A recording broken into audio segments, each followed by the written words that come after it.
All right, sitting here with Tristan Truter, it almost feels like it's been forever. The whole lockdown came.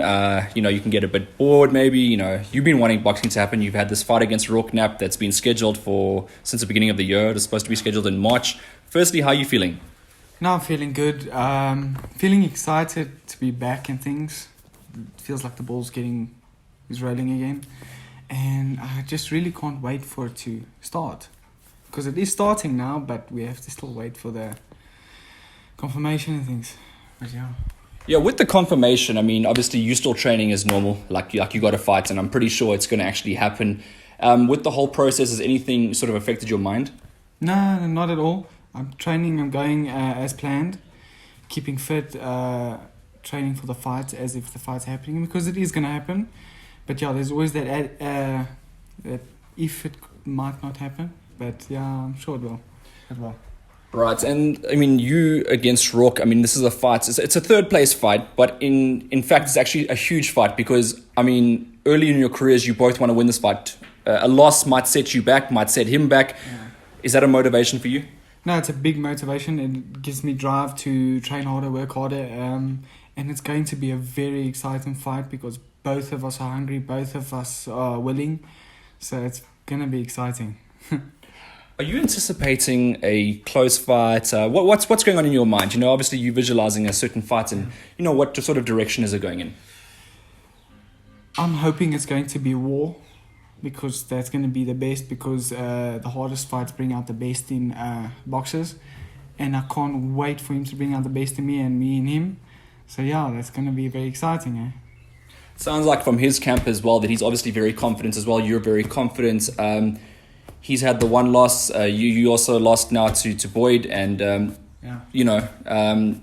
fact that you both lost, is that a thing in your mind, or is that a whole different story now? No, it doesn't bother me at all. I learned something of it. I don't see it as a loss. Moved on from it. It's been a while ago, so yeah, obviously. Yeah, no, it's been a while.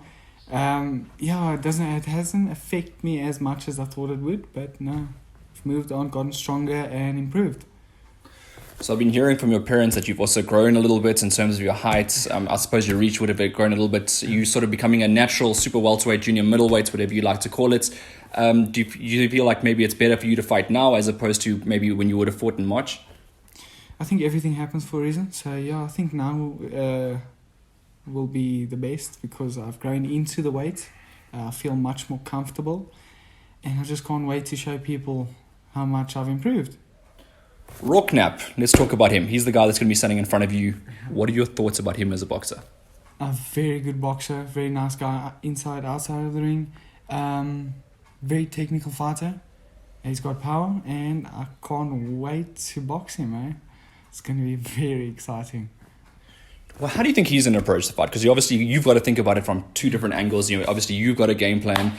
You've got to think what sort of game plan he'll have. Do you think he's going to try and knock you out, or do you think he's going to try box from the outside? What do you think his game plan might be? I think he'll try. I think he'll try pressure me, knock me out or something in his mind. I think he's going to make it a brawl fight or try. But yeah, I've got my plans and things, so it's not going to work. You would have seen his fight against Brandon. Obviously, that's sort of the last thing you would have seen. He got stopped to the body. Now, how much of that plays into this fight? No, I haven't really seen that fight as much because remember, it's been a year. So he's grown much more from that. So I'm not really concentrating a lot on that fight. I'm concentrating on me, improving me. And yes, then he will get the best of me. Yes, the next step is there potentially might not be a crowd, which is, it's right around the corner yet. We might get to level 1, we might not. We still don't know exactly what's what. Fighting in front of nobody, does it make a difference to you? It might be good, it might be bad, because then it's less pressure, because there's not so much people watching and things. But no, you just concentrate on the fight, concentrate on me and him and boxing, and I don't think it will be a problem, A reduced amount of rounds, obviously it's an 8-round fight. I don't know who that benefits. In fact, it might just benefit the both of you to really go at it. Have you trained properly for 8 rounds? I've trained for more than 8 rounds. I've trained to go 12. So, 8 rounds, it's going to be nice. It's going to be much more quicker than normal. So, yeah, can't wait. Do you think when you guys get in the ring that the respect's going to go out the window, that you guys are going to have a proper fight? So, because obviously you guys might be candid in the interviews and saying that, good luck to my opponents and all the best to my opponent. But once you get in there, does that change? No, definitely. Remember, it's how can I say it? It's either me or him. So all respect goes out the door. It's my career or his career at the end of the day, and it's going to be mine. That's going to stay prospering. So yeah. Afterwards, I know we're not doing a post-fight interview right now, but as a young boxer, you should have a plan for the next step. Is there anything that you're thinking about in the future? Maybe one of the guys that fights in the Super 4, maybe you want to redeem a fight against Boyd Allen, maybe you want to fight Brandon Taser one day, or maybe is there someone else outside of that realm that you want to fight? What's the plan? For now, I'm just concentrating on this fight, getting my win, moving forward. I'm not really concentrating on what's next because I just want to get this fight done and dusted, and then we'll move on from there. Okay, so give me a straight answer with this one, right? Yeah. You think you're going to win? Is it going to be points? Is it going to be knockout? Your actual answer. I'm going to win, most definitely. I hope it goes to points. I really do, because I want those rounds. I want war. I want his best so that I can give my best. So, yeah.